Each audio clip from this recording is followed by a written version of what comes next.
The Killer est un film qui laisse une drôle d'impression, de prime abord, d'une froideur clinique et d'un propos nihiliste.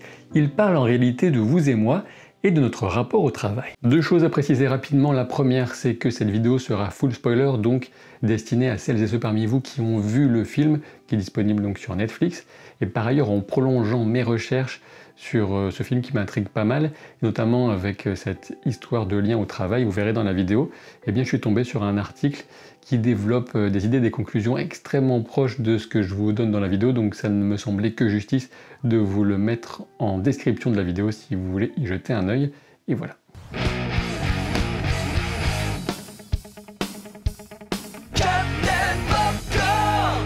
David Fincher aime filmer les tueurs et les gens méthodiques. Il apprécie également les films dont le sens demande au moins un peu de réflexion ou de prise de distance pour être saisi correctement.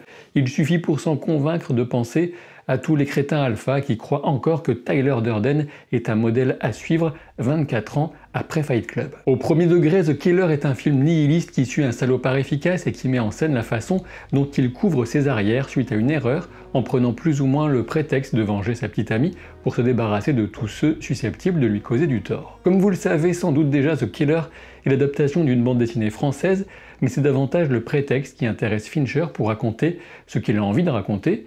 Donc en tant que pure adaptation, ce n'est pas abouti, car ce n'est pas du tout l'objectif poursuivi. J'imagine que les connaisseurs de la BD de Mads et Jacques Hamon, disponibles chez Casterman, pourront donc être déçus. The Killer joue avec les attentes du public, il utilise des recettes établies, mais pour mieux emmener les clients de ce buffet froid vers des saveurs susceptibles de susciter une remise en question de leur goût. On sait que la vengeance est un plat qui se mange froid, et surtout que c'est un menu dont raffolent de nombreux spectateurs, moi le premier. De Conan le Barbare à John Wick en passant par Kill Bill ou même Revenge, une série dont c'est littéralement le titre, la vengeance nous excite les papilles car nous savons que tout le sang qui sera versé est justifié par un tort initial, un acte terrible et injuste qui mérite punition, souvent mortelle. Dans The Killer, le fameux tueur est furax de constater qu'on s'est introduit chez lui et qu'on a salement tabassé sa petite amie. Toutefois, le public ne vit rien de tout cela. En effet, le public perçoit cette envie de vengeance uniquement au travers du regard du tueur, un regard qui se veut froid et impersonnel, même s'il ne l'est pas tant que ça en réalité. Surtout, la croisade dans laquelle se lance le tueur semble bien plus motivée par la nécessité de veiller à ce qu'une telle attaque ne se reproduise pas sur lui et éventuellement ses proches, plutôt que par un courroux qui se serait emparé soudain de lui. Bien sûr, l'autre différence est que le tueur n'est pas un retraité, un survivant ou un gars sur le chemin de la rédemption quand il se lance dans sa traque des coupables. Non, il est déjà un sale type, apparemment dénué de sens moral. Ici, on reste encore à un niveau bien superficiel de signification du film, mais déjà on comprend que le public ressentira ce malaise issu d'une tension inhabituelle entre d'un côté le réflexe presque pavlovien de soutenir le héros vengeur, et de l'autre la distanciation que provoque le comportement du tueur avec le spectateur, ce qui empêche l'identification. Et pourtant on prend conscience qu'envers et contre tout, on a quand même tendance à souhaiter la réussite du fameux tueur. C'est le cas durant la bagarre à mort, à la mise en scène et l'exécution absolument exceptionnelle dans la maison de la Brute en Floride. C'est aussi le cas, je pense, face à la spécialiste incarnée par Tilda Swinton, dont on devine qu'elle tentera à un moment ou un autre de tuer le tueur après avoir endormi sa vigilance. Au final, le film nous jette à la figure notre propre soif de tuerie tant que c'est spectaculaire et ou que les méchants en prennent plein la poire. Dit autrement, le film utilise le mécanisme du film de vengeance, mais en choisissant un protagoniste qui met en lumière la complaisance habituelle du public pour la violence vengeresse, soutenant des tueries improbables pour la seule raison que le protagoniste ou son entourage ont souffert d'une injustice véritable. Le deuxième niveau de lecture du film, qui s'imbrique avec les autres bien sûr, traite du décalage entre ce que nous pensons et ce que nous faisons, entre le subjectif et l'objectif. Dès la scène d'introduction, Fincher donne les clés de cette dichotomie entre le discours du personnage et ses actes. Il faut résister à l'ennui, nous explique la voix off de sa pensée, mais il s'endort. Il faut parfaitement calculer son coup, attendre le bon moment, patiemment, mais il tire trop vite et rate sa cible. Toutefois, selon l'état d'esprit de chacun face au film et l'envie d'analyser ou de simplement se laisser porter par l'histoire, on mettra un temps certain à comprendre que cette fameuse voix off n'est pas fiable et que le leitmotiv du tueur, son mantra, ne sera finalement plus du tout respecté par ses actes. Autre vecteur qu'utilise Fincher pour transmettre cette idée de décalage entre la pensée et les actes, l'usage du son avec les musiques des playlists du tueur, telles qu'entendues dans sa tête,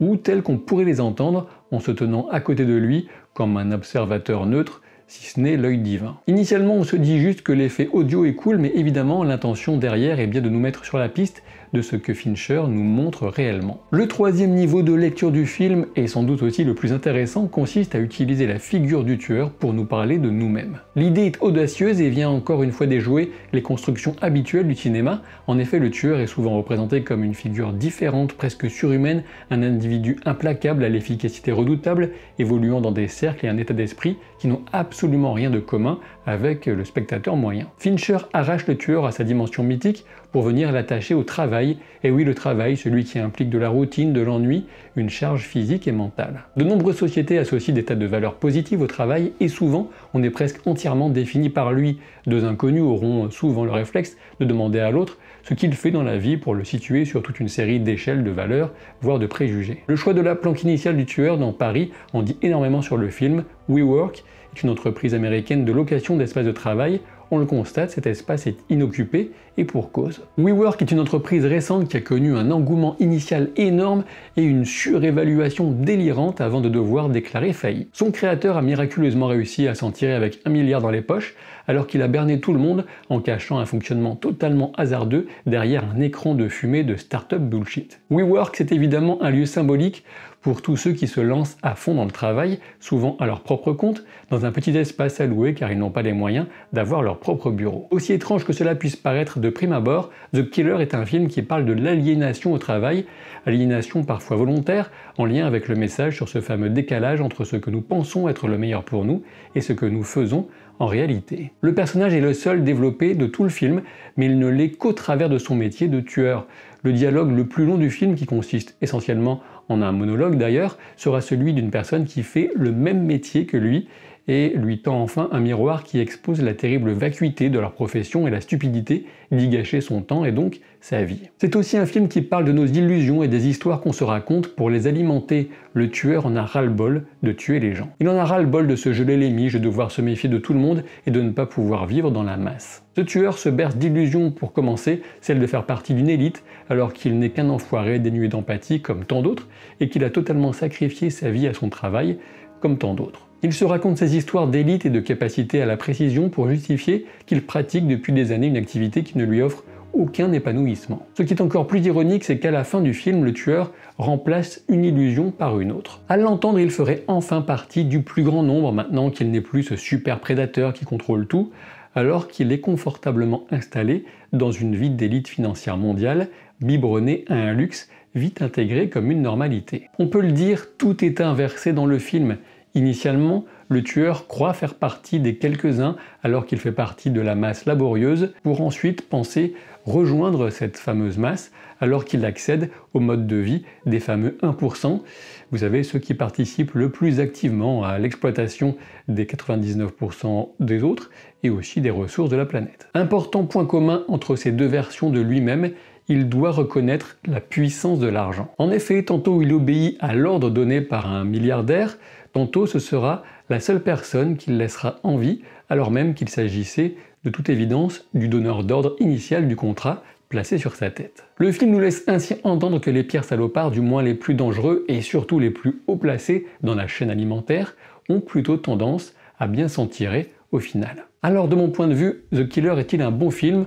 Oui, à n'en pas douter, c'est un film extrêmement bien huilé, intelligent, au message bien plus subtil qu'il n'y paraît. Par ailleurs, avec une filmographie aussi forte que celle de Fincher, il ne se hisse pas dans les hauteurs du classement, bien sûr, mais il reste sacrément malin dans sa construction et fascinant dans ses contradictions perpétuelles qui ne sont qu'apparence. Il n'y a pas de moralité à tirer du comportement du tueur, en revanche, on est amené à s'interroger sur les mensonges que nous nous racontons, nous aussi, et sur la véritable valeur de certains métiers au vu du temps qu'on leur consacre. Vaste question qui explique peut-être pourquoi Fincher n'a fait entre guillemets que 4 films en 12 ans. Peut-être a-t-il découvert la joie de vivre autre chose avec la conscience, on l'espère, qu'il fait partie de la minorité extrêmement privilégiée. Pensez à vous abonner à la chaîne pour ne pas que je lance le fameux tueur à vos trousses, à laisser un pouce en l'air, à me dire en commentaire ce que vous avez pensé du film. Et puis pour la suite du programme de la chaîne, eh bien a priori il y aura la critique de Mars Express, que je vais revoir très prochainement au cinéma après l'avoir découvert lors du Festival d'Annecy. Allez voir ce film d'animation de SF française À la limite qu'il soit français, peu importe, c'est vraiment un excellent film d'animation, un film cyberpunk, comme il y en a très peu au cinéma, donc il faut le voir en salle pour le soutenir et passer un très bon moment. Et du côté Captain Jeux de rôle, ma chaîne secondaire, hein, peut-être que vous ne la connaissez pas encore, eh bien la partie en live se tiendra cette semaine, ce vendredi, le vendredi 1er décembre à 20h30 sur Twitch. Vous trouverez les liens vers tout ça, la chaîne Twitch, et notamment en description de la vidéo. Je vous dis à très vite pour de nouvelles aventures. Salut!